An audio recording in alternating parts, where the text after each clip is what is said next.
Hello, and welcome to another episode of the Bella Grace podcast, where we are helping high achievers break free from mindsets, behaviors, and addictions that are holding them back from reaching their true potential.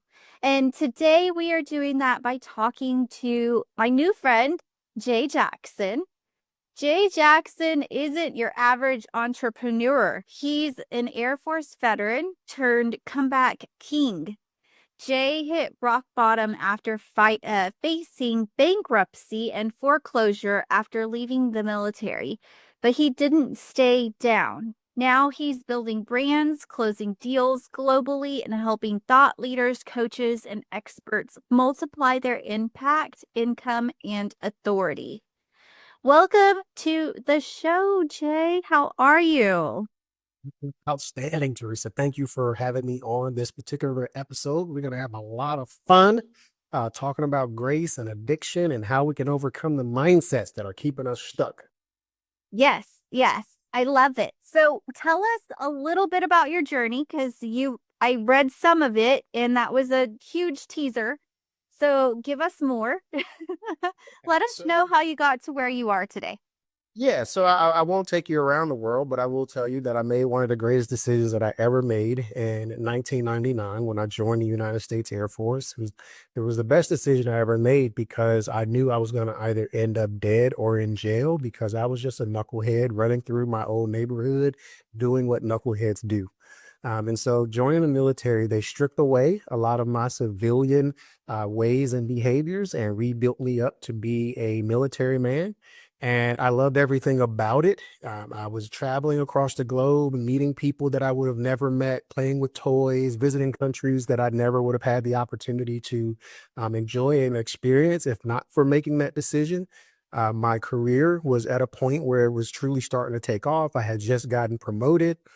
I was getting ready to take on a new superintendent role. And then, unfortunately, like most corporations, the Air Force did a downsizing after the Iraq and Afghanistan wars. And a couple 100,000 of us had to find what we were going to do with the rest of our lives.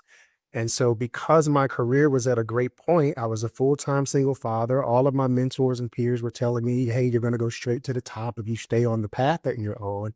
So this was pretty devastating for me. My identity was wrapped up in being, a military member. I didn't know anything about being a civilian. So everything that I knew was about being in the culture of structure, systems, processes, teamwork, mission. And so I had to reinvent myself. And because I was conditioned to work hard, play hard, long hours, grind, I automatically reverted back to that mentality once I jumped into entrepreneurship. And so, even though I had already been a hustler on the side while I was in the uniform, this time was different because there was no dependable, every 2 week check. There was no safety and security.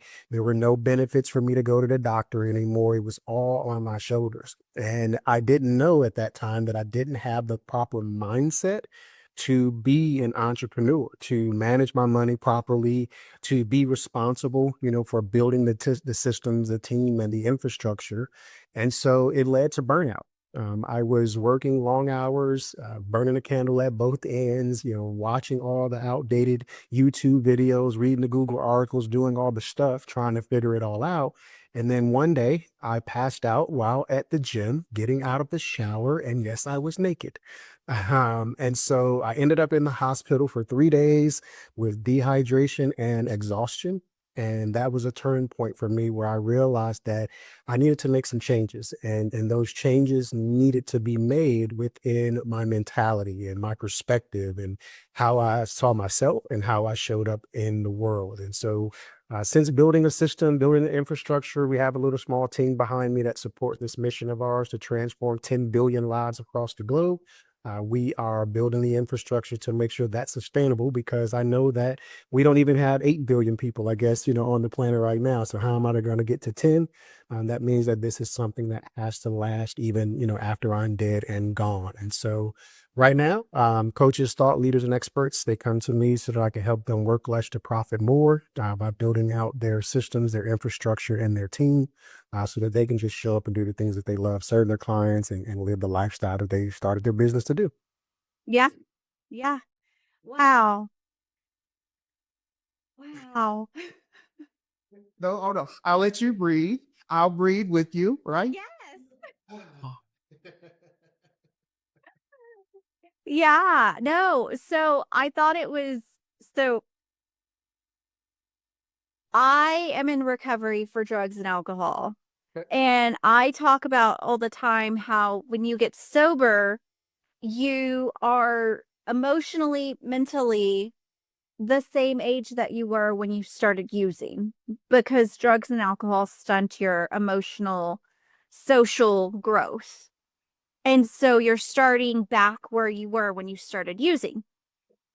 It stuck out to me when you said, I didn't know how to be a civilian. Like you didn't know how to operate in civilian world. And I just saw the similarities of when we've lived a certain way for so long, it can be hard to transition to this new way of living. And the same thing with your burnout. You were so used to grind that you didn't even realize that you were pushing yourself to the limit until you literally fell out. Yeah. The ability for you to see the parallels is perfect because it's exactly that. We are conditioned, all of our behaviors are conditioned habits, are conditioned behaviors, right? And so as I'm sure you know, and as someone who has been through a 2 week out treatment or outpatient program, I haven't been in anything beyond that. But even that experience taught me the importance of the environments that we hang out in, the people that we associate with. All of those things contribute to the conditioning and the programming and the patterns of behavior that we develop, and we sustain and maintain those for an extended period of time to where they become our new normal, right? And once something becomes your normal, someone can come along and say, hey, look, your behavior is insulting. Your behavior is rude and disrespectful. Your behavior is costing you your job. But because it's your norm and you're always in environments or hanging around people who are normally behaving that way, when someone else comes along and says, hey, your addiction or your behavior is causing problems for us or for this environment, you immediately, there's a cognitive dissonance where your mind is telling you that this is the proper behavior, but everything outside of you is telling you that this is improper behavior, right?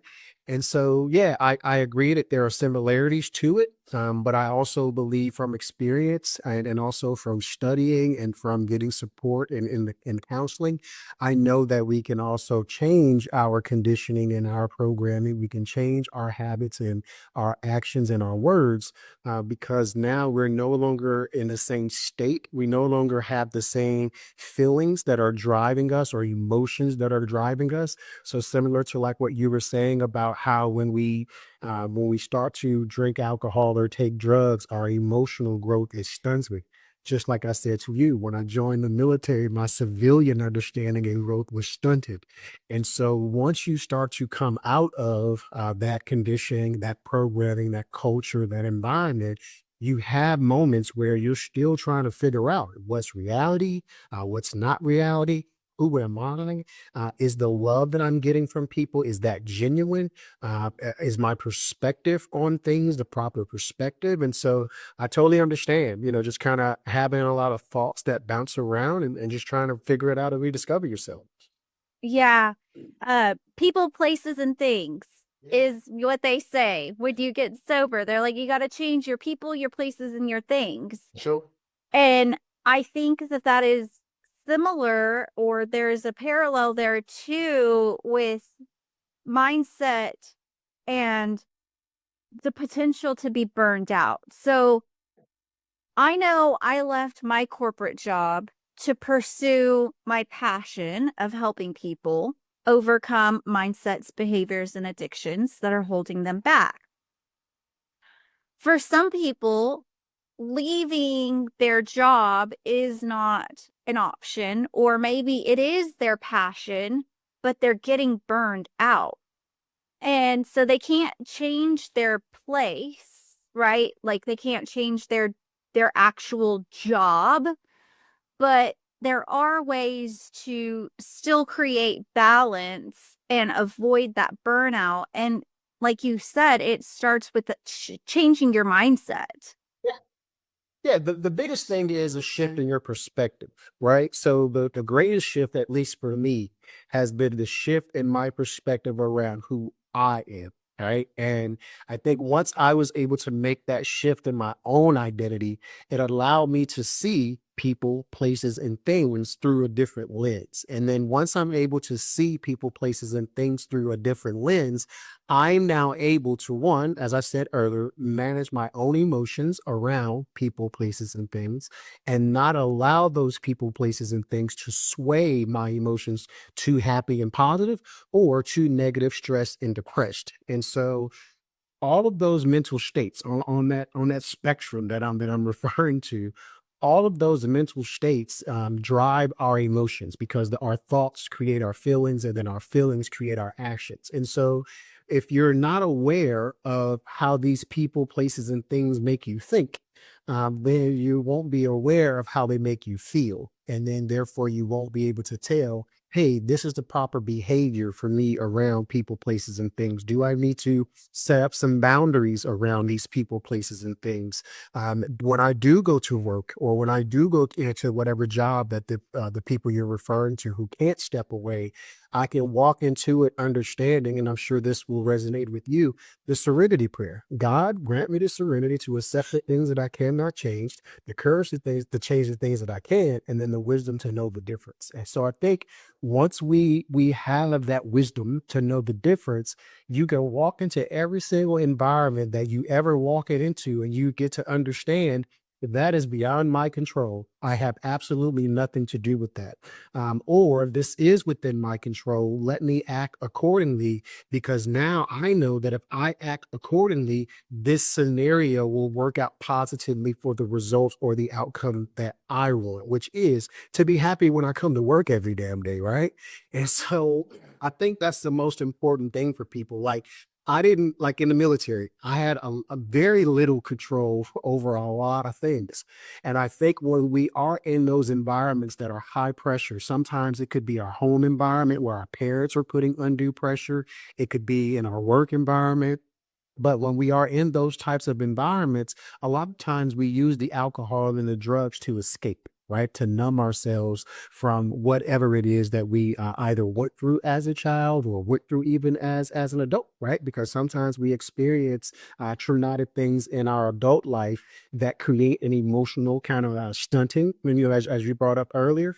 And then we start to utilize substances to kind of numb ourselves or balance ourselves or distance ourselves and isolate ourselves from the world. And so, yeah, I highly recommend to people is, study that serenity prayer, like really, commit it to your programming and your conditioning, and then practically apply that in every scenario of your life. I think it's reduced my stress. But people be like, you just don't care about anything. No, I care about everything. I just know what I can control and know what I can't control. Yeah. And I'm cracking up because I'm in grad school Okay. finally getting my degree in addiction counseling so that I can sit for the LPC exam, so that I can, yes, so that I can add counseling to my coaching practice. Yeah, Because when you look at addiction, it's never just the here and now, there's always roots in the absolutely. past. For sure. For sure. And I want to have that well rounded package for my clients. But so right now I refer them out. Gotcha. So it'll be nice to be able to do both. But anyway, I am in grad school for the second time. This is my second master's Yeah. because I'm crazy. So you, yeah, professional student is what you're saying. Yes, and then I'll be getting my PhD after this. It's so yeah, my husband is like, I said, I'm almost done, babe. I'm almost done. He's like, who are you kidding? You're never gonna be done. Yeah. No, and I think the purpose behind you going to school and getting your degrees, I think that is a valid, reason so that you can provide better wraparound services, for your clients. And so I applaud you, for going forward and getting that education. most people would run from it, right? Any type of advanced degrees, most people, not all, but most people run from those advanced degrees. So when someone's pursuing it, I always congratulate them. But then I say, hey, all right, now you have to take that degree, what you've learned, practically apply it, and continue to grow to become a specialist at what you do, because that's the only way you're going to get the fulfillment, the big money, and the best relationships, at least in my mind.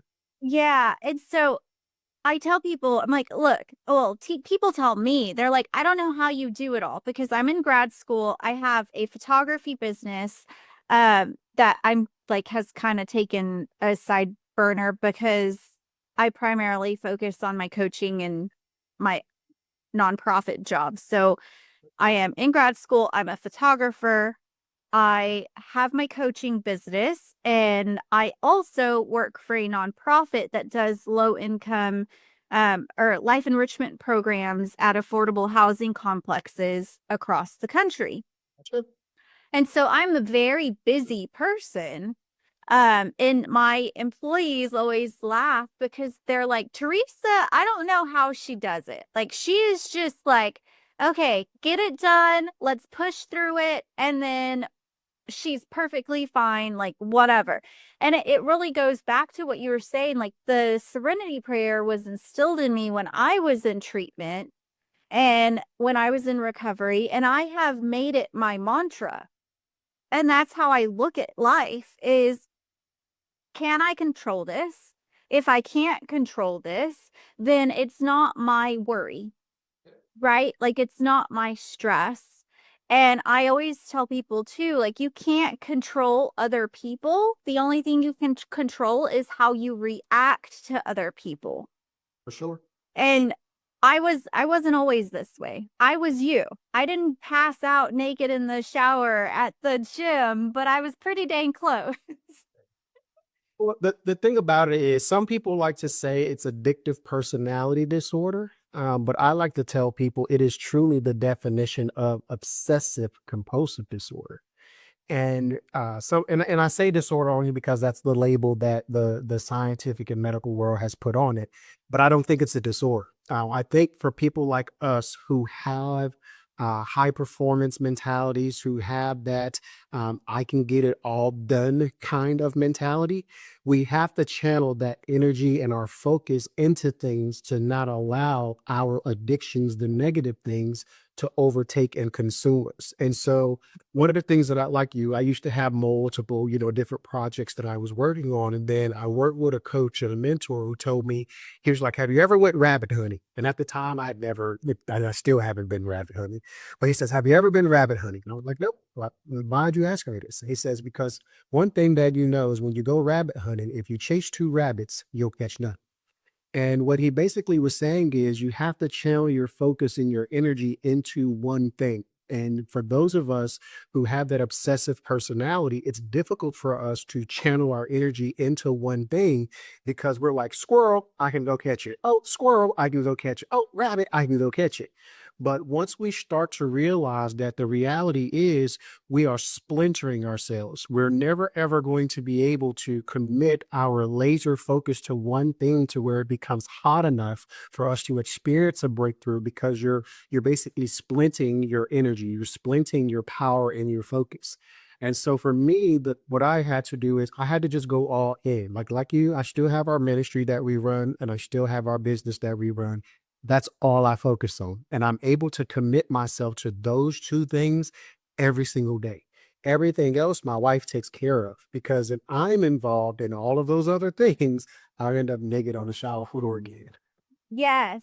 And that is the key. Like that's what I tell people. So the photography business, like I said, taking a back burner. I only work with the people that have been with me for years.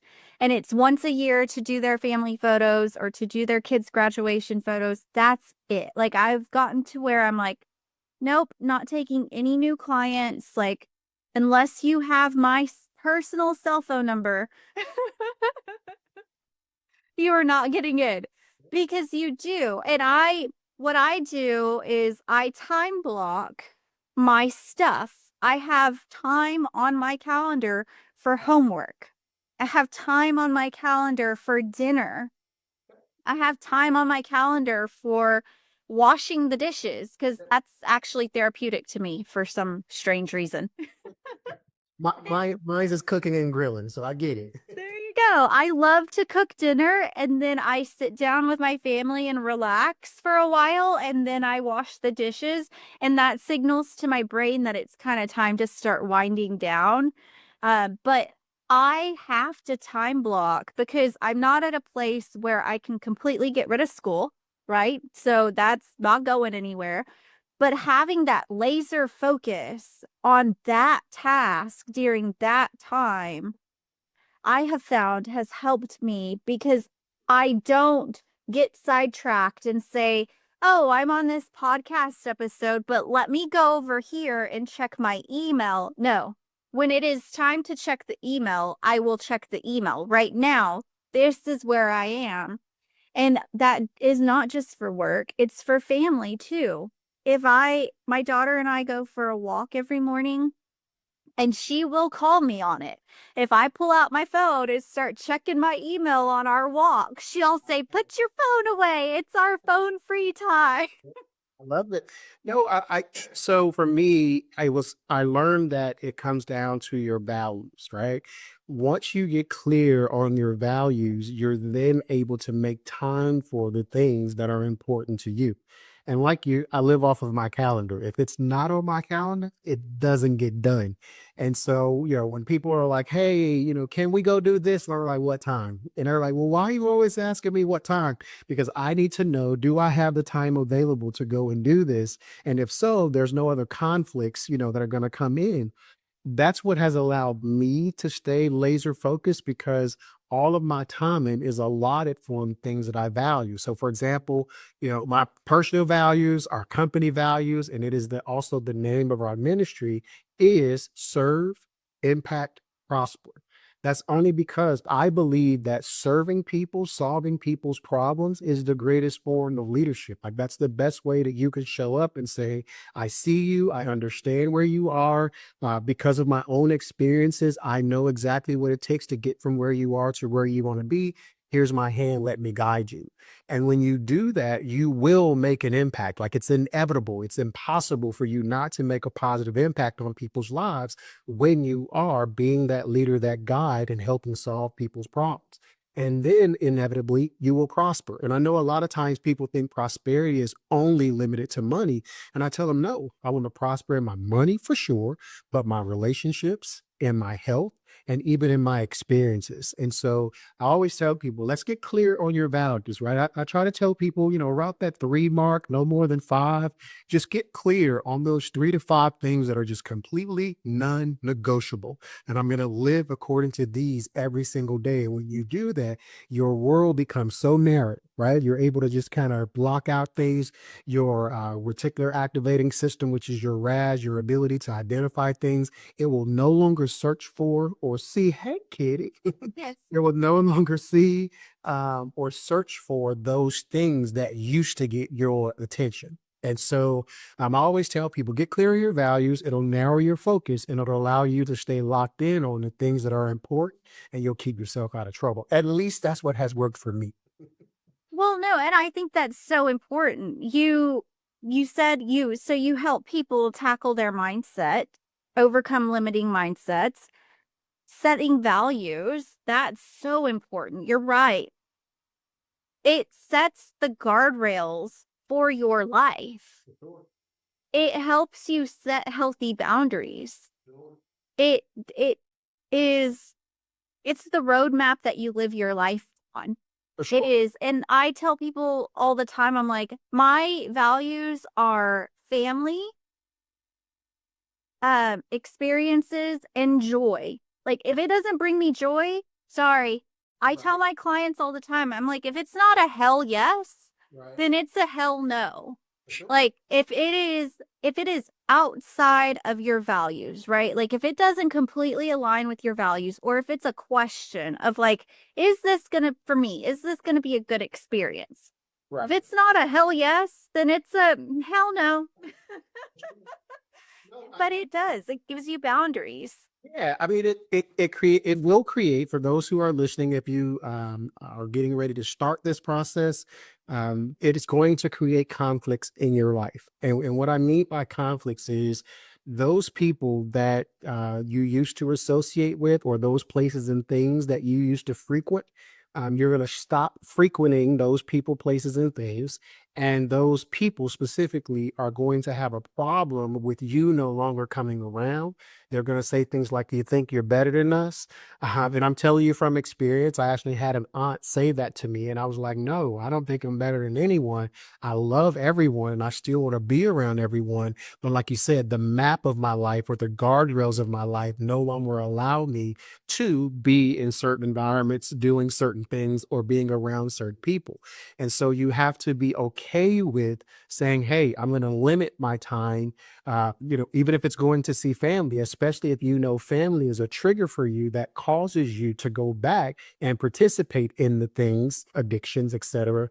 And I want to be clear to everyone that addictions aren't just alcohol and drugs. Addiction could be sex, addiction could be food, addiction could be porn. There's just so many, the gamut of addictions, a long laundry list, right? It's dirty. But at the same time, you have to be able to say, this person, this place, and this thing triggers me and it causes me to feel whatever it is that I felt when I was a 3-year-old boy when I was molested, when I was a 7-year-old, little girl when my mom yelled at me for something, or when I was the 19-year-old young lady who was sexually assaulted on college campus. Whatever it might be, you have to get clear on what's the root cause of those feelings and those emotions. And like I'm a guy, I love to guard who be out in the yard. And I tell people those are like negative weeds. Like you have to get underneath that root. And I mean get underneath it and pull it all out. It's going to be hard the longer that root has been there. It's going to be dirty because the dirt is dirty and it's nasty. But once you pull it out, it's so fulfilling because all the hard work that you've put into pulling out those negative weeds in your life, it's so refreshing because now you can say, you know what? In the trash with you, or in the incinerator, or in this pile that I'm going to set on fire over here, because I don't want you to set root into my lawn, my mind ever again, because I want to live healthy. I want to have a prosperous, luxurious, luscious lawn, so to speak. And I'm kind of using an analogy with your brain because your mind is the most fertile soil on the planet. Yeah, it is. It is. And I that is something that I struggle with my clients is getting them to understand that mind, body, soul connection, right? Because if you are putting yourself in situations, so if you're at work or in your business, whatever, and you don't have parameters, you don't know what your business values are, you don't know what your personal values are, you are going to continue to put yourself in situations that stress you out, that overload you, that go against your personal values. You're going to continue to be in these rooms talking to these people or making negotiations with companies that you don't necessarily want to work with because you haven't laid out the foundation of who you are, what your values are, or what your business values are if it is your personal business.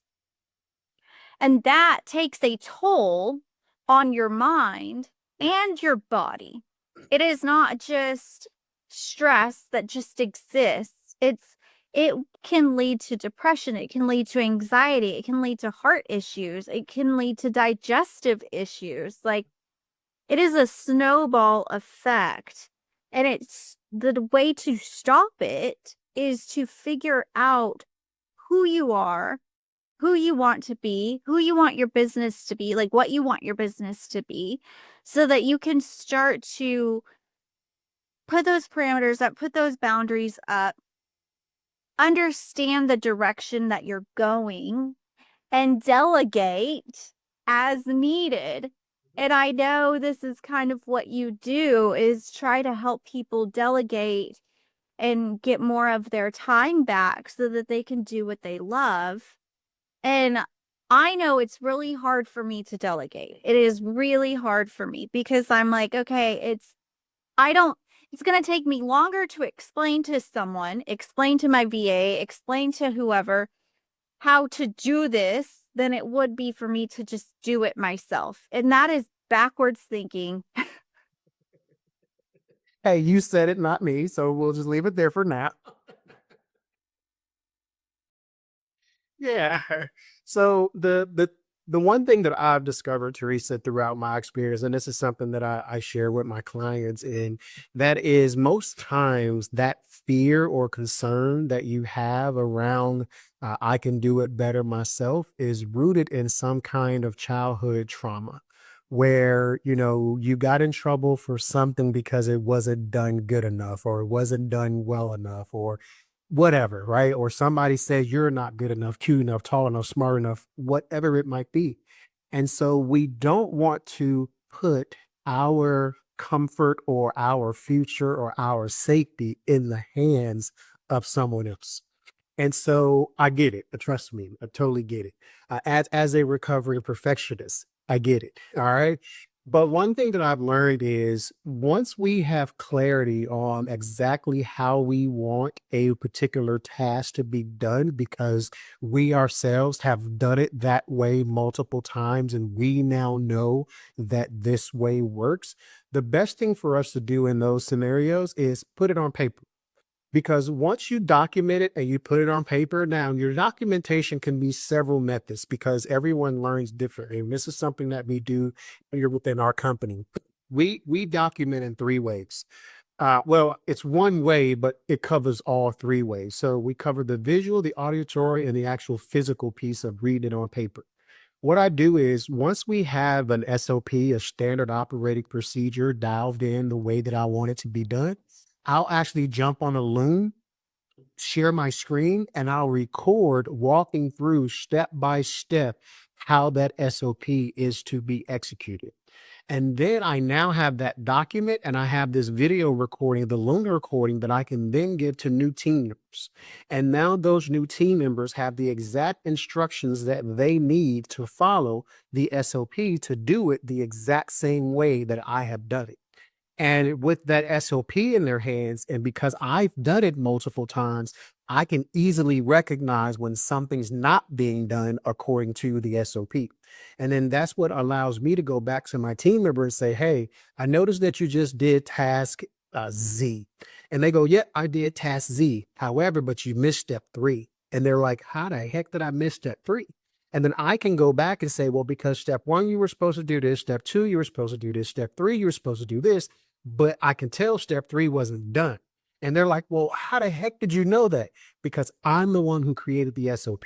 I have done this task multiple times and I know it works. So if you follow this SOP, you will be successful in your role. And I will then have peace of mind knowing that you're doing it the exact way that I want it to be done. And if you can't do it the way that I want it to be done, I'm going to go find someone else who will do it the way that I want it to be done. But that's the most important thing for me is once you dialed in and got a process exactly, it works this way, go ahead, document it, pass that responsibility off to someone else because you're now going to be able to work less. You'll buy back your time.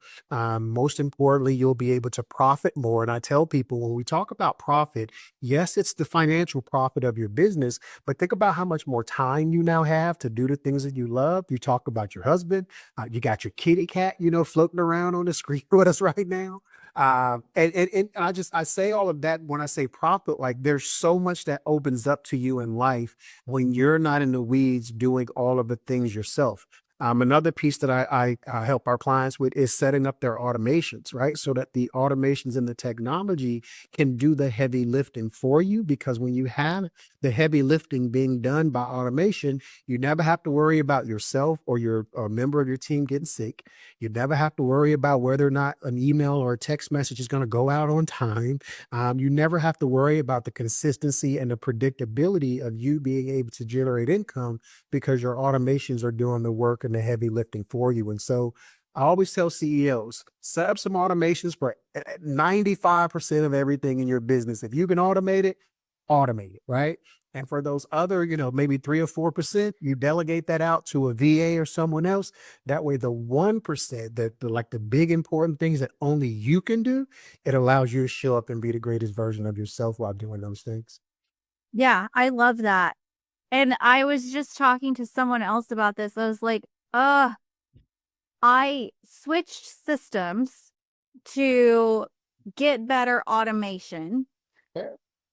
And you were actually like the third person that was like, I can't find the video link. And I'm like, uh, because I was like, I thought it was all set up and this new system, I'm like, okay, I'm really thinking that it's not working for me because I expect that when I set up an automation, it is taken care of. Like it's done. I should not have to have hands up back on it.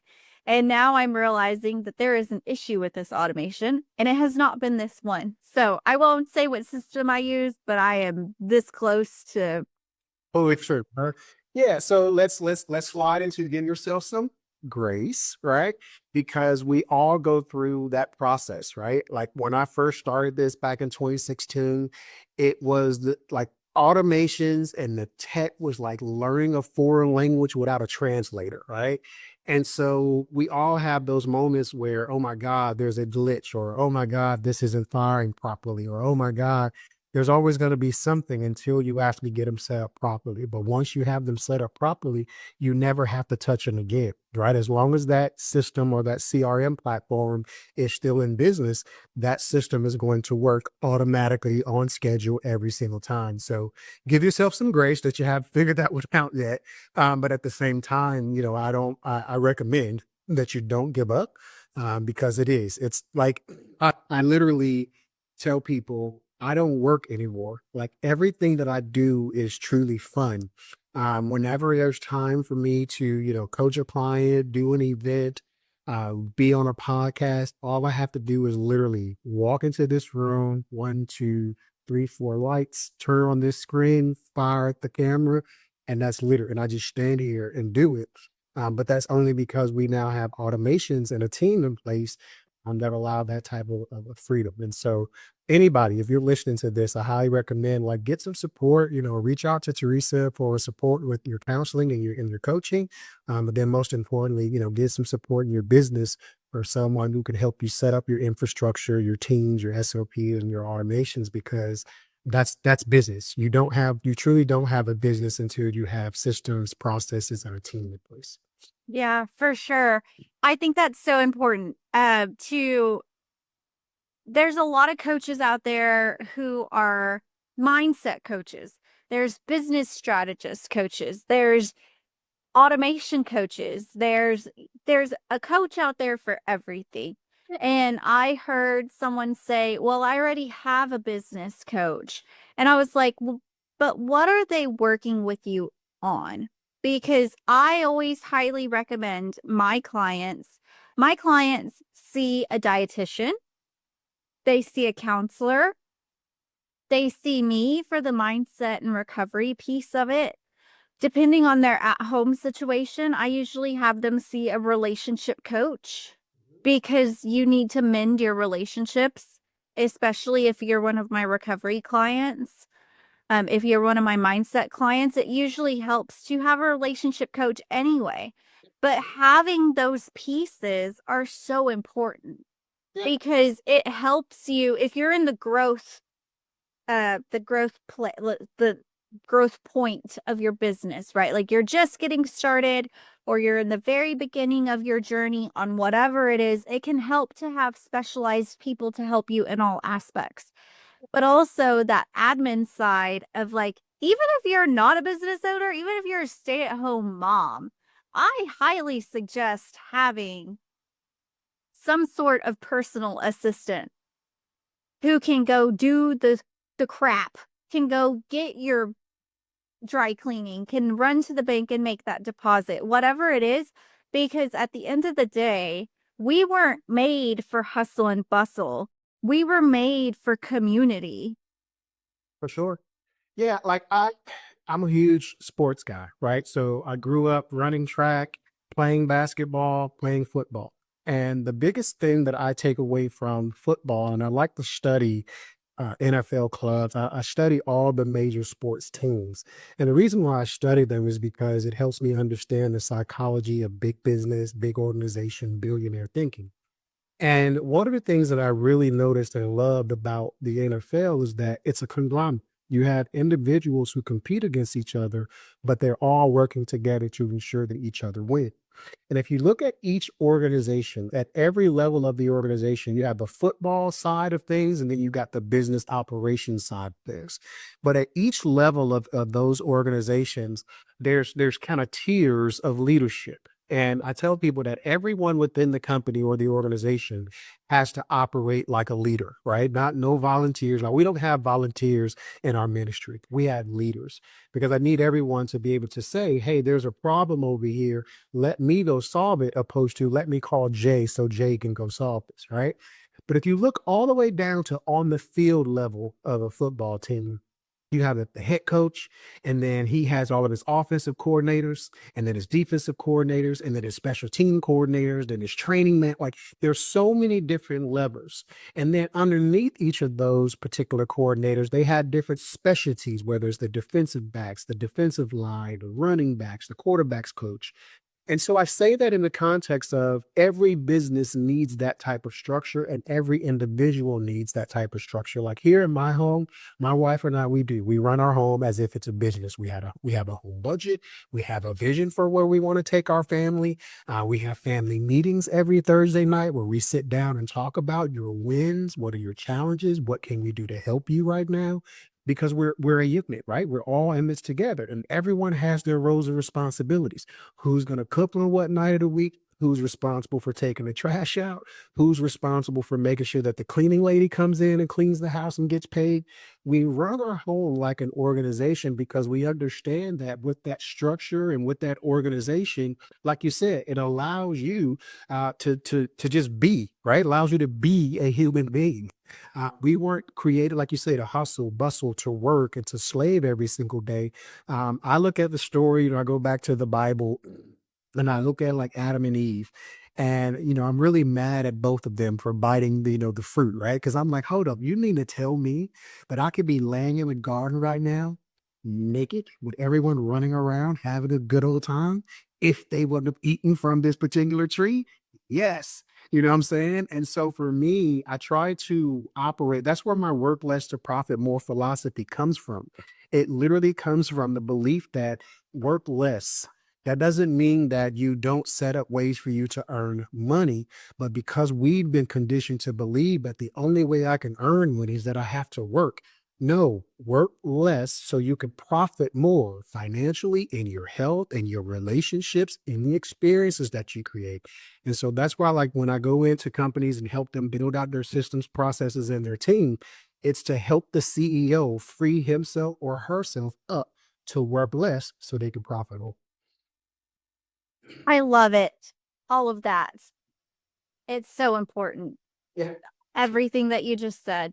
So, where can everybody find you on social media? Yeah. So Online? online, you can Jay Jackson, or you can type in Jay Jackson is business systems. You can find me on LinkedIn, Facebook, Instagram, TikTok, Threads, and LinkedIn. I did say LinkedIn.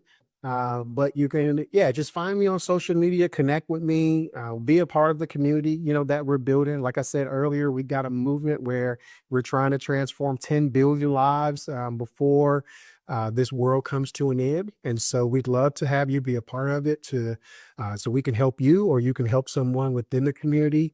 Because at the end of the day, it does. It takes a village to raise a baby. And I look at our movement as a newborn baby. And so it's going to take all of us in order for us to do this. But I think that those who have enlightened self interest can see how they can benefit from being a part of what we're doing. Awesome. And I'll share all your links in the show notes so that everybody can find you. And I think I joined your group. I'm not sure, but I'm going to as soon as we're done if I haven't. But thank you for being on today. I so appreciate it. You've imparted some amazing wisdom to the listeners and some great information on how to work less and to profit more. Thank you. All right, everybody. Well, until next week, be well, be kind, and may you find some joy this week. Bye. Okay.